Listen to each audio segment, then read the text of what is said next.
پہنچ پائے ہیں، اللہ تعالیٰ ان کو بھی پہلی فرصت میں آنے کی توفیق عطا فرمائے۔ میرے محترم بزرگ عزیز دوستوں، مذہب اسلام اپنے اندر بے پناہ خوبیاں رکھتا ہے۔ میں اور آپ اگر ہم لوگ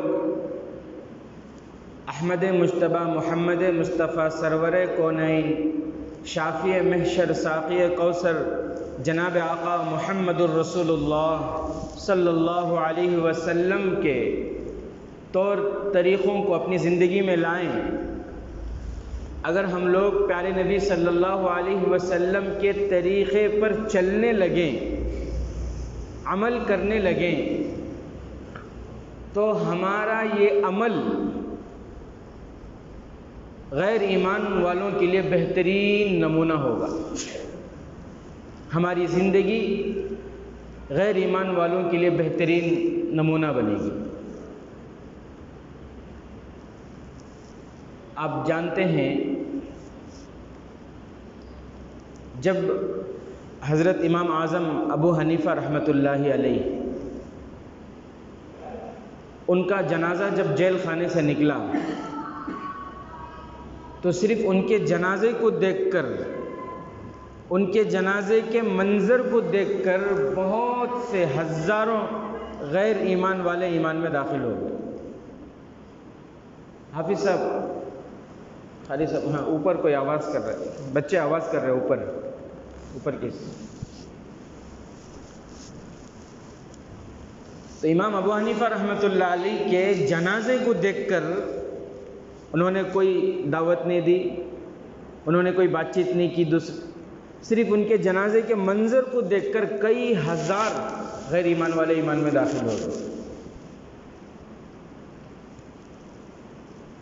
حضرت خواجہ اجمیری رحمۃ اللہ علیہ جب اللہ کے نبی صلی اللہ علیہ وسلم نے خواب میں ان کو بتایا کہ آپ ہندوستان کی طرف جائیں، وہ ہندوستان کو آئے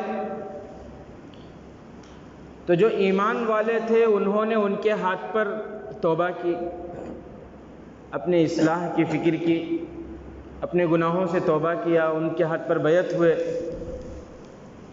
لیکن صرف ان کے چہرے کو دیکھ کر لاکھوں غیر ایمان والے ایمان میں داخل ہو گئے، صرف چہرے کو دیکھ کر۔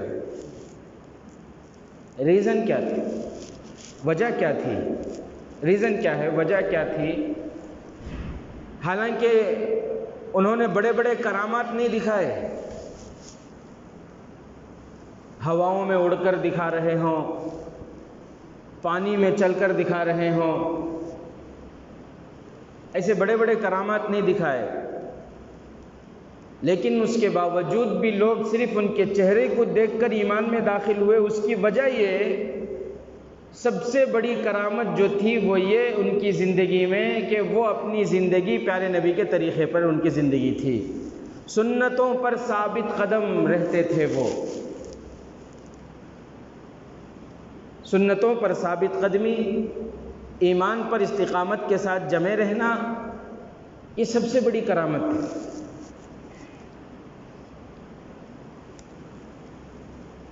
جو اللہ والے ہوتے ہیں وہ سیدھے سادے ہوتے ہیں، بناؤ سنگار، یہ بناوٹی چیزیں ان کے اندر نہیں ہوتی۔ آج کل کی بات الگ ہے، اللہ کا دستور آپ دیکھیے، دنیا میں ہم لوگ دیکھتے ہیں جن علاقوں میں حسن خوبصورتی کم ہے، ان علاقوں کی عورتوں کو، ان علاقے کے انسانوں کو آپ دیکھیں گے وہ زیادہ میک اپ کرتے ہیں تاکہ وہ خوبصورت نظر آئے۔ علاقے کی مٹی کا اثر ہوتا ہے علاقے والوں پر، علاقے والوں پر، جن علاقے کے جو لوگ ہیں وہاں کے انسانوں پر وہاں کی مٹی کا اثر ہوتا ہے۔ جن علاقوں میں خوبصورتی ہے قدرتی طور پر، اللہ تعالیٰ نے وہاں والوں کو خوبصورت بنایا ہے، خوبصورتی دی ہے ان کو، وہ لوگ یہ جو بناوٹی چیزیں میک اپ وغیرہ ہیں اس کی طرف زیادہ توجہ نہیں دیتے. جہاں خوبصورتی کم ہے وہاں کی عورتوں کو آپ دیکھیں گے سر پہ پھول بھی رکھ رہی ہیں. بعض علاقے ایسے ہیں وہاں پر اللہ نے خوبصورتی دی ہے تو وہاں کے عورتوں میں سر پہ پھول رکھنے کا رواج نہیں ہے. تو علاقے کی مٹی کا اثر وہاں کے بسنے والوں پر ہوتا ہے. بعض علاقے ایسے ہیں جہاں پہ اخروٹ، کاجو، ایپل، زعفران ایسی چیزیں وہاں کاشت ہوتی ہیں تو وہاں کے لوگوں کے رنگ و روپ میں ان چیزوں کا اثر ہوتا ہے. وہاں کے بسنے والوں میں ان چیزوں کا اثر ہوتا ہے، وہ خوبصورت ہوتے ہیں. تو علاقے کے اعتبار سے وہاں کی مٹی کا اثر ان علاقوں والوں پر ہوتا ہے. جن علاقوں میں خوبصورتی کم ہوتی ہے وہ لوگ آپ دیکھیں گے کہ وہ میک اپ زیادہ کر رہے ہیں، پاؤڈر لگا رہے ہیں، پھول لگا رہے ہیں، ضرورت سے زائد چیزیں وہ استعمال کرتے ہیں، ضرورت سے زائد چیزیں، بناوٹی چیزیں وہ کرتے ہیں. بالکل اسی طرح جو صحیح معنوں میں اللہ کے ولی نہیں ہوتے، جو صحیح معنی میں حقیقی طور پر اللہ کے ولی نہیں ہوتے، وہ بناوٹی چیزوں کا سہارا لیتے ہیں. ورنہ اللہ کے جو ولی ہوتے ہیں بالکل سیدھے سادے ہوتے ہیں. وہ المؤمن غر کریم، میرے اور آپ کے آقا احمد مجتبیٰ محمد مصطفیٰ سرکار دو عالم کہہ دو صلی اللہ علیہ وسلم نے فرمایا کہ المؤمن غر کریم، مومن سیدھا سادہ ہوتا ہے، بھولا بھالا ہوتا ہے، مومن شریف ہوتا ہے. والفاجر خب لئیم، منافق بدذات، منافق کیسا ہوتا ہے؟ بدذات ہوتا ہے اور بد اخلاق ہوتا ہے، کیریکٹر اپنے بدلنے والا ہوتا ہے. شاطر ہوتا ہے منافق، اپنی چال بدلنے والا ہوتا ہے. تو اللہ کے ولی جو ہوتے ہیں بالکل سیدھے سادے ہوتے ہیں. اس وقت سب سے بڑے عالم جن کو مانا جاتا ہے، سارے مفتیان کرام جن کو سب سے بڑے فقیہ مانتے ہیں عالم اسلام میں، سعودی عرب ایک ایسا ملک ہے جو باہر کے کسی بھی بڑے سے بڑے عالم کو بھی تسلیم نہیں کرتے اپنے علاقے کے علاوہ. لیکن اللہ نے ان کو ایسا بڑا درجہ دیا ہوا ہے، 5 سال تک وہاں کے علماء کے سرپرست رہے حضرت مولانا مفتی تقی عثمانی صاحب. حضرت مولانا مفتی تقی عثمانی صاحب اتنے بڑے اللہ کے ولی، ہر فن مولا. 2009 میں جب وہ ہندوستان تشریف لائے تھے، 2009-10 کے اندر یہاں پٹھن کو بھی آئے تھے. جب وہ ہندوستان تشریف لائے، دیوبند میں پہلے تشریف لائے، تو ہم لوگ اس وقت افتاء کی جماعت میں پڑھ رہے تھے، مفتی کورس کر رہے تھے. تو ہمارا آخری کورس تھا اور ہم افتاء پڑھ رہے تھے. تو ہماری جماعت کو اللہ کے فضل سے حضرت کی خدمت کا موقع ملا. اسٹیشن سے جو ہے حضرت کا استقبال کر کے کمرے تک لانا، پھر حضرت کی خدمت میں رہنا، سارے وہ ہماری جماعت کے حصے میں تھا. تو اللہ کے فضل سے اس وقت حضرت مولانا مفتی تقی عثمانی صاحب کو بہت قریب سے دیکھنے کا موقع ملا. اتنے بڑے عالم اسلام کے اتنے بڑے فقیہ ہیں، اتنے بڑے اللہ والے ہیں، لیکن اتنی سادگی، میں آپ کو کیا بتاؤں. ایک جلسے کو جانا تھا، ہزاروں کا مجمع ہے، حضرت غسل کر کے تشریف لائے، بنین تلاش کر رہے تھے، نہیں ملی، ایسے ہی جبہ پہن کر سیدھے چلے گئے. ایسی سادگی، ایسے ہی جبہ پہن کر ہزاروں کے مجمع کے اندر چلے گئے. بناوٹی چیزوں سے بالکل پاک ہوتے ہیں جو اللہ کے ولی ہوتے ہیں. اور آج کل اللہ معاف فرمائے، وہ حقیقی معنوں میں اللہ کے ولی نہیں ہو سکتے جو بناوٹی چیزوں میں پڑے. ہم لوگوں کے نزدیک اللہ کا ولی کو ہے، ایسا کر کوئی ہوں کرے تو چاکلیٹ آ جانا، بہت بڑے پیر نہیں.